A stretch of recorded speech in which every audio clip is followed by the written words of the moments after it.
Have you ever been at work feeling totally confused or maybe even a little bit scared about something, but you just didn't know who to ask? Oh, definitely. Maybe you didn't want to look silly?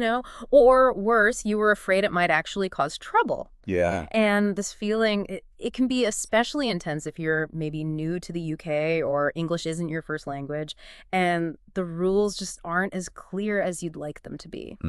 It really can. That feeling of uncertainty, it can be absolutely paralyzing, can it? Well, today, our mission for this deep dive is to sort of pull back the curtain on those unspoken rules, the hidden truths, and your actual rights that HR departments often don't say out loud. Okay, let's unpack this. It's so true. And while HR often tells you, oh, we're here to help, it's really crucial to remember that fundamentally their primary allegiance is to the company. Right. So our deep dive today is going to reveal your real rights, your essential responsibilities, and maybe most importantly, how you can protect yourself, without drama, without fear. This is real talk, easy to understand, hopefully, and based on what actually happens in the workplace. It's so easy to walk into a new job or even an old one sometimes thinking HR is just this big, friendly support system. We often imagine them as like a kind listener who's always on your side, ready to solve all your problems.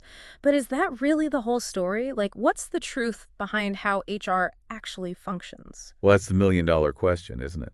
While HR certainly can offer support, their number one job, their primary function, is actually to protect the company, not the individual employee, first and foremost. Ah, okay. And there are really three core reasons why this is the case. First, it's all about legal protection. Right. HR exists to make sure the company follows the law, covering everything from fair pay to non-discrimination to proper processes for handling disputes. Okay. If something goes wrong, it's HR's job to prove the company acted correctly, keeping the business safe from complaints or legal claims. So they're like the company's shield in a way.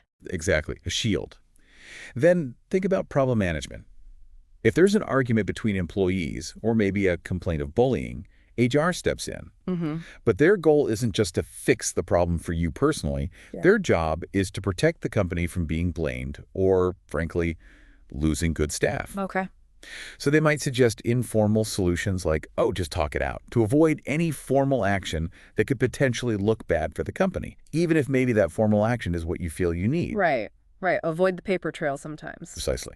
And finally, it's all about policy compliance and cost risk reduction. HR enforces company policies to prevent future trouble or costs. Makes sense. If the company ignores its own policies, well, it could get into legal trouble later, costing money and maybe damaging its image. So their focus is firmly on protecting the company's reputation and its finances. So, okay, if your primary goal is company protection, what does that actually mean for us as employees? Like, what critical information might HR not proactively share, expecting us to know or maybe ask? That's the key thing. Let me give you some, concrete examples of things HR might not clearly explain unless you actively push for it or you already know to ask. Okay. Take your probation period rights. Lots of people mistakenly think they have, zero rights during probation. Yeah, I've heard that. But that's absolutely not true. Yeah. You still have fundamental rights like protection from discrimination, the right to minimum wage, and the right to take sick leave. HR isn't usually going to highlight these on your first day. Right. They don't hand you a leaflet saying, here's everything we won't fire you for immediately. Exactly. Then there's how to file a proper complaint, which is also known as a grievance. Okay. Now, this isn't just a casual chat. This is your formal legal right to raise serious concerns, things like bullying or unfair treatment, which triggers an official investigation and a response from the company. So it forces their hand a bit. It does. It requires a formal process. HR might suggest, an informal chat first, but a grievance is a much more powerful formal step you can take. Got it. Another crucial one is your right to see your HR file, known as a subject access request. Oh, interesting. Yeah. This is your legal right under data protection law to look behind the curtain and see almost everything your employer has written down about you. Yeah. Performance notes, warnings, even emails that mention you in certain contexts. Wow. It's like seeing your own personal file that the company keeps, and honestly, it can be incredibly empowering. I bet. What else? Also, the right to be accompanied. In formal disciplinary or grievance meetings, you actually have the right to bring someone with you. Like who? Usually a colleague or a trade union representative. For protection and support. This is a fundamental right that often goes unmentioned until you specifically ask about it. Good to know. And finally, disciplinary meeting protections. If you're facing, say, a warning or maybe even dismissal, you have the right to see the evidence against you. You have the right to respond to it. And crucially, to appeal the decision if you disagree. These steps are often not made crystal clear, leaving employees feeling kind of lost or unsupported. Yeah. But they are your legal safeguards. So the powerful takeaway here seems to be that HR can be incredibly helpful, but really only if you know your rights, you understand how to protect yourself, and crucially, you know what questions to ask. Exactly. You have to be an active participant in your own protection, basically. Absolutely. And what's truly fascinating here is that these basic legal rights apply to everyone working in the UK. It doesn't matter if you're British, a migrant worker, a refugee, or on some kind of visa. That's really important. It really is. Even if you're on probation, even if your English isn't perfect, and even if your boss, tells you otherwise, the law protects you. These are your foundational working rights here. Okay, let's maybe walk through some of these specific legal protections because, like you say, they are legally binding and they form your baseline in the UK workplace. First up, your employment contract protector, the right to a written statement. Your employer must give you a written document detailing your job, your title, pay, hours, holiday, notice period, all within the first 2 months of you starting. That's right. Within 2 months. A verbal agreement just isn't enough, is it? This document is your foundation. Absolutely not. Get it in writing. Next up, your paycheck protector, minimum wage. Oh, this is a big one. Huge. It doesn't matter if you're new here, working cash in hand, or on a student or skilled worker visa, there's a legal minimum hourly wage, and your boss simply cannot pay you less. And that rate changes, right? It does. As of April 2024, if you're over 23, it's £11.44 per hour. But you should always check gov.uk for the latest rates because they do update. Good tip. And this isn't a nice to have. It's your fundamental right, your financial floor. And then there's your rest and recharge right. Paid holiday. Yes, time off. You have a legal right to paid time off. For full-time workers, this is what, 28 days a year, which can include the bank holidays? Correct. 5.6 weeks, which usually works out to 28 days if you work 5 days a week. And if you work part-time, you still get holiday, right? It's calculated proportionally based on your hours. Exactly. Pro rata. It's a legal entitlement, not some kind of thank you from your boss that they can just decide to take away. Good point. Not a favor. Definitely not. Hmm. Moving on to your well-being safeguards. Breaks and working hours. Okay. If you work more than 6 hours in a day, you must get at least a 20-minute break, uninterrupted. Right. You also generally get 11 hours of rest between shifts and at least 1 full day off per week, or 2 days off per fortnight. And the 48-hour week thing? Right. Generally, you shouldn't work more than an average of 48 hours per week unless you've specifically signed an opt-out agreement. And critically, you can revoke that agreement later if you want to, with notice. Wow. You can cancel the opt-out. Yes, you can. And there are also extra protections for night and shift workers, ensuring they don't get exploited or overworked. Okay. Then a really powerful one, your Fair Treatment Shield. Yeah. Protection from discrimination. Yes, the Equality Act 2010. It's huge. This protects you from unfair treatment at work based on your age, race or nationality, religion or beliefs, your gender, pregnancy or parenthood status, disability, sexual orientation or gender identity, or if you're married or in a civil partnership. That's the list. Those are the protected characteristics. If your manager treats you worse because of any of these things, it's against the law. Simple as that. Okay. Also critical is your health safety net. Sick pay and time off for illness. Right. What happens if you get sick? Well, if you're sick and can't work, you might be eligible for something called statutory sick pay, or SSP. SSP. Think of SSP as your basic legal safety net. It's a minimum payment you're entitled to if you're too ill to work for 4 or more days in a row, and you earn above a certain threshold, which was about 123 reads per week in 2024. So even if your contract doesn't mention sick pay? You could still be entitled to SSP, yes. This is the statutory minimum. And there are other legal protections, too, for things like long-term illness or injury and specific rules around pregnancy-related sickness. Good to know there's a safety net. And your voice amplifier, the right to join a trade union. Absolutely. This is a private right. You don't need your employer's permission. You don't even have to tell them you've joined. Okay. Unions can offer advice. They can come with you to meetings for support and help you raise issues collectively. And it's illegal for your employer to try and stop you from joining one or penalize you for being a member. Right. And finally, your right to be heard. Raising concerns or complaints, also known as grievances. Yes. You have the right to speak up at work about things like bullying, unfair treatment, or maybe unsafe conditions. And here's a really critical point. Your boss is not allowed to punish you for doing that. Okay, so no retaliation. Exactly. If they do punish you for raising a legitimate concern or exercising a statutory right, it's called victimization, and that's also illegal. They are specifically not allowed to punish you for using your legal right to speak up.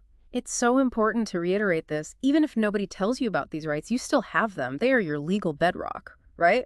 Absolutely. Yeah. You don't need to deserve them. You don't need to ask nicely for them. They are simply part of UK employment law. Okay, we've just covered a lot about what you can expect and, frankly, demand from your employer. But what about the flip side? What does your employer genuinely expect from you, not just the stuff written in your contract, but those unwritten rules that can sometimes make or break your job?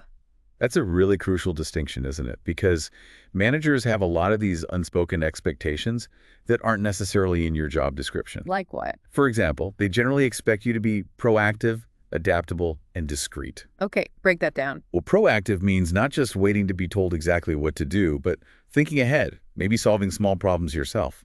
Adaptable is being flexible when things change, which they always do. Right. And discreet. That means not oversharing all your personal drama at work, and definitely not discussing private work matters or gossip outside the workplace. That's a big one in sort of British work culture. So it's about being a reliable, problem-solving team member rather than just a task doer. Precisely. Yeah. Another unspoken responsibility is to understand your role in the team. Every workplace has its own dynamic, its own way of doing things. Not create unnecessary conflict or try to change absolutely everything on day one. You're part of a bigger machine, so to speak. Right, reading the room. Exactly. Then there's respecting hierarchy and unspoken expectations. Yeah. Even if your manager's younger than you, which happens a lot these days, they're still your manager. Yeah. And in the UK, people often avoid giving direct orders. They prefer indirect suggestions. So if your manager says, "Would you mind having a look at this?" It very often means, "Please do this now." Learning to read those subtle cues is vital. That's such a brilliant point. So it's not enough to just tick the boxes on your tasks. Yeah. Mastering the soft skills, the cultural nuances is equally, if not maybe more, important. Absolutely.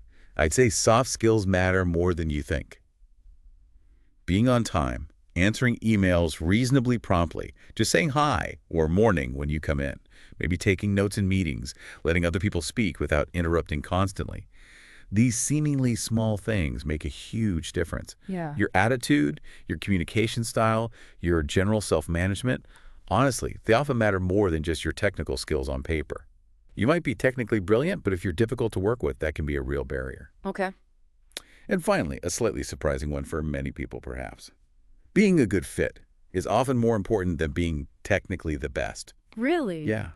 You might be the most experienced person, the most academically qualified, but if others find you difficult, constantly negative, or maybe just plain rude, you might not last long.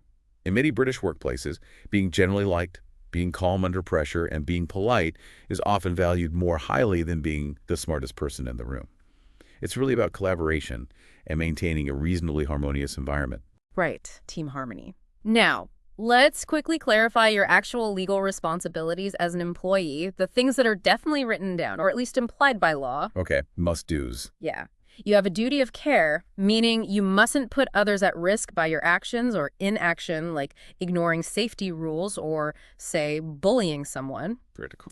You also have a strict confidentiality obligation. Don't go sharing sensitive company information or private details about colleagues. Very important. You're expected to follow reasonable instructions. If your manager gives you a task that is legal, safe, and broadly within the scope of your role, you're generally expected to do it. Reasonable being the key word there. Exactly. And you must be honest about your qualifications when you apply, about reasons for time off, about your health if it impacts your work significantly, about the hours you work. Lying to your employer can be grounds for dismissal. Definitely. It breaks that fundamental trust. And just for a bit of fun, maybe a slightly cheeky list. From the perspective of a typical British manager, here are the top 5 ways to unintentionally get on their nerves or get yourself in a bit of trouble without maybe realizing it. Oh, this is where we all nervously check if we're guilty, isn't it? Okay, hit us with it. What's number one? Number one, saying that's not my job too often. Even if it's technically true sometimes, it rarely goes down well. It sounds unhelpful. Okay, noted. Number two. Two, flat out refusing a task without giving any reason or maybe suggesting an alternative way to get it done. It can just come across as uncooperative or obstructive. Right. Three. Three, consistently ignoring emails or not replying to messages, especially from your manager. It's generally seen as unprofessional and implies a lack of respect for other people's time. Yeah, that makes sense. Four. Four, gossiping excessively, especially about managers or colleagues negatively. Right. It might feel like bonding in the moment, but it can quickly damage your reputation and trust. Risky. And number five. And five, turning up late frequently and blaming the bus or the train or the traffic every single day. Eventually, the manager starts wondering if you perhaps need to leave home a bit earlier. Huh. That's a priceless list because it really highlights that crucial point again. It's not just what you do, but crucially how you do it. The small things really add up, don't they? They really do. Yeah. And if we connect this to the bigger picture, British workplaces have these unique social codes. Right. They involve a lot of polite language, indirect communication. These are especially important for newcomers to the UK to understand because they're not written down anywhere, but they're very real. And navigating them smoothly can make a huge difference to your success and just your general comfort at work. Okay, let's dive into some of those key unspoken rules then, these subtle signals that really shape how you're perceived. First, you mentioned the power of perception. Yes, it's not always about the objective facts of your performance. It's often more about how others feel about you, how they perceive your attitude. You might be doing a technically great job, but if people perceive you as aggressive or maybe lazy or rude, that perception becomes their reality about you. So you need to be aware of how you're coming across. Acutely aware, yeah. Your tone of voice, your facial expressions, how you react in meetings, it all contributes. Okay. And this leads directly to the next point. Being too honest or direct can backfire. The directness issue. Yes. In some cultures, directness is highly valued, seen as efficient, honest. But in the UK, being too direct can easily seem rude, blunt, or abrasive. So what's the alternative? It's about packaging your message politely.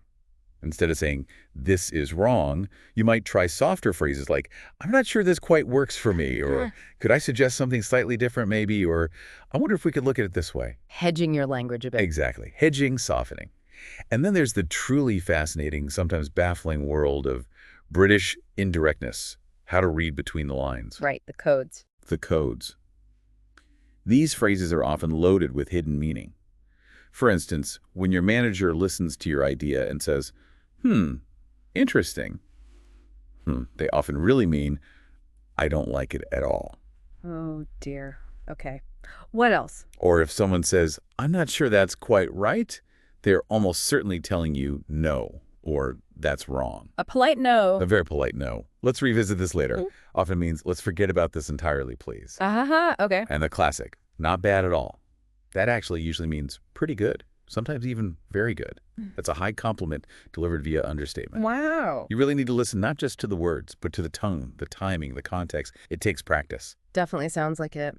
Another important unspoken rule, especially maybe for people with long careers who move to the UK, is how to behave when your manager is younger than you. Yes, this happens more and more often. In the UK workplace, generally, age doesn't automatically equal authority in the way it might in other cultures. Right. You need to respect the role, the position, even if the person holding it is younger than you. Avoid acting superior or condescending. Authority comes with the job title, not necessarily the number of birthdays. Good point. Respect the role. And then there's gossip culture and cliques. Inevitable in any social group, workplaces included. There will be friendship groups, inside jokes, behind-the-scenes chatter. So should you join in? My advice is usually try not to get deeply involved in negative office gossip. While it might feel like connection or being in the know, it can easily damage your reputation if it gets back to your managers or even the colleagues you gossiped about. Better to stay neutral and professional where you can. Sensible advice. Now, let's talk a bit about navigating cultural nuances, communication styles that surprise newcomers to British workplaces. What are some of those common adjustments people new to the UK often find themselves having to make? Yeah, it's often about finding that balance. Sometimes people new to the UK can be perceived, perhaps unfairly, as too formal or maybe a bit stiff. especially more casual office environments. Other times, depending on their background, they might come across as too assertive or pushy without meaning to. Right. On the flip side, some people can be overly apologetic, saying sorry for things that aren't their fault, which can unintentionally erode perceptions of their confidence. I can see that. And conversely, being too quiet or reserved can sometimes be misinterpreted as not engaging, not interested, or not being a team player. So it's a tricky balancing act. It really is. The goal is generally to find a balance. Project confidence, but temper it with politeness. Show genuine interest in colleagues and the work. And find your comfortable way to join conversations without dominating or disappearing. Okay. And on that note, here's a quick pro tip box. Small talk saves careers. It might sound trivial, but these brief, friendly chats really do build trust and make people feel more comfortable around you. They create connections. They really do lubricate the social wheels. Exactly. So here are 3 super safe topics that almost always work for office small talk. Okay, lay them on us. 1. The weather. Always changing, universally relatable, a truly British classic obsession. You can't go wrong. Can't argue with the weather. 2. Weekend plans or hobbies. Asking, got any nice plans for the weekend, or did you do anything fun over the weekend, is simple, friendly, and personal enough to build rapport without getting too deep. Nice and light. And 3, tea, coffee, or biscuits. Offering someone a tea or coffee or chatting for a minute while making drinks or grabbing a biscuit builds connections surprisingly well. It's a low-stakes, easy way to interact. The ritual of the tea round. Very important. So the summary here is really clear, isn't it? What's not written down, the communication style is often just as important as what is written in your contract. Understanding the culture of your workplace is as crucial as understanding the actual tasks of your job. Absolutely. Okay, so we all know that fear of speaking up, right? Yeah. That little voice saying, what if they don't like me? What if I upset someone? What if I lose my job? It's a very real concern for so many people. Completely understandable. But it's also crucial sometimes to speak up when you need to, about problems or unfairness. So the question is, how can you do it the smart way? How can you protect yourself calmly and clearly without putting your job unnecessarily at risk? Absolutely. And there are definite, actionable strategies for protecting yourself calmly and clearly. First, and this is probably the most important, keep a paper trail. Emails. Email is truly your best friend here. If there's a disagreement, potential bullying, unclear instructions, anything that feels off, document it.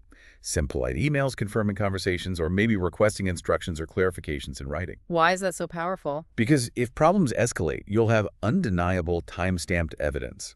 Verbal conversations can easily be forgotten, misremembered, or even denied. Emails stay.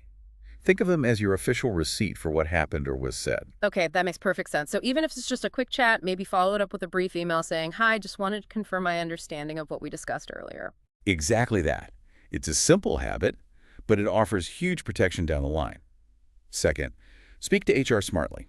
Okay, what does smartly mean in this context? Well, before you even approach HR, try to clarify the issue for yourself. Is it a personal feeling, or is there a specific professional issue or policy breach? And importantly, can you speak calmly and objectively about it? Right, prepare yourself. Prepare yourself.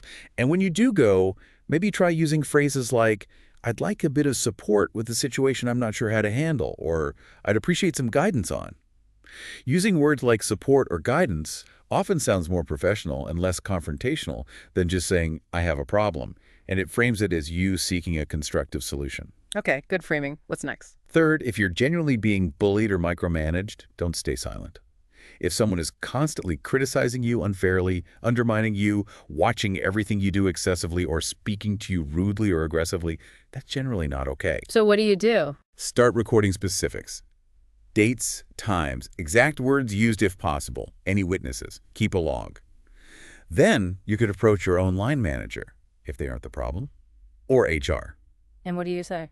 You could say something like, I've been feeling uncomfortable recently with how I'm being managed, spoken to, and I'd like some guidance on how we can improve the situation or the working relationship. This shows maturity, focuses on a solution, and puts the issue on record professionally. Right, taking control calmly. Exactly. Fourth, ask for a meeting in writing. For serious discussions, maybe about workload, your role, or an ongoing issue, requesting a meeting calmly via a short email is often more professional and effective than ambushing someone. How would you phrase that? Something simple like, "Hi, manager's name. I'd really appreciate the chance to have a quick chat about something that's been on my mind regarding X. Would you have 15 minutes available sometime this week?" This gives them notice, allows you both to prepare, and shows you're taking the matter seriously but calmly. Good template. What else? Fifth, make sure you know about ACS, your secret support. ACAS. Tell us about them. ACAS. ACAS stands for the Advisory, Conciliation, and Arbitration Service. They are a fantastic, free, and importantly, independent UK organization that offers advice to both employees and employers on rights and workplace issues. So they're impartial? Completely impartial and confidential. You can call their helpline, read really clear, simple guides on their website, www.acas.org.uk, or even get their help with mediation if you want to raise a formal complaint. They are not connected to your company at all. A genuinely valuable, unbiased resource. That sounds incredibly useful. Everyone should know about ACS. Absolutely. And finally, number 6, when to join a union or seek legal help. For really serious problems, things like persistent discrimination, genuinely unsafe working conditions, or if you think you've been unfairly dismissed, you absolutely don't have to fight it alone. Right. Joining a relevant trade union can provide essential support, advice, and even representation in meetings or formal actions. Alternatively, you could contact Citizens Advice or a specialist employment law advisor. Many offer free initial consultations. Taking these steps is a smart, protective move, not a risky one, and it shows you're serious about understanding and protecting your rights. These practical steps are so important. So just thinking about some common scenarios based on what we've discussed. What if, say, someone never actually got a contract after months of working? Well, based on what we covered, their employer still had a legal duty to provide that written statement of main terms within 2 months. And crucially, the employee still has all those statutory rights, minimum wage, holiday, protection from discrimination, even without that specific signed document. The lack of a document is the employer's failure, not the employee's loss of rights. Right. Or can your employer just fire you without any warning? Generally, especially after you've passed probation and gained unfair dismissal rights, usually after 2 years, but sometimes sooner for specific reasons like discrimination, they have to follow a fair process. This usually involves warnings, a chance to improve, and investigating properly. They can't just fire you on the spot for no good reason without consequence. And that's where knowing your rights to see evidence, respond, and appeal during disciplinary meetings is vital, and why that paper trail we talked about is so important. Okay. And one more, is it okay to say no to a task that's completely outside your job description? That's not my job dilemma. Legally, you are expected to follow reasonable instructions from your manager. If a task is clearly unsafe, illegal, or utterly unrelated to your role and skills, you might have grounds to refuse, but it's usually much better to discuss it calmly and professionally first. Explain your concerns. Maybe you lack the training, maybe it conflicts with urgent core duties. Try to find a solution together. Just outright refusing with no explanation, as we heard earlier, can be seen as insubordination. So it's about how you handle it calmly, professionally, perhaps confirming the conversation in writing afterwards. So to kind of summarize our journey today, knowing what HR doesn't usually say out loud, knowing those unspoken rules, and knowing your actual rights, that's where your power lies. Remember the key actions we discussed. Ask informed questions, keep clear records, especially emails, and learn how to speak up calmly and strategically when you need to. Being informed really is your absolute best protection at work. It really is. Knowing your rights and responsibilities and getting a handle on those unwritten social rules, it's like having a secret map to navigating the UK workplace, isn't it? A good analogy, yeah. You've just learned about some of the unseen currents and maybe the hidden anchors in the working world. So the thought to leave you with is this. Now that you know this, how can you not just navigate these waters with more confidence, but perhaps even gently, positively reshape them a little for yourself and maybe for others around you too?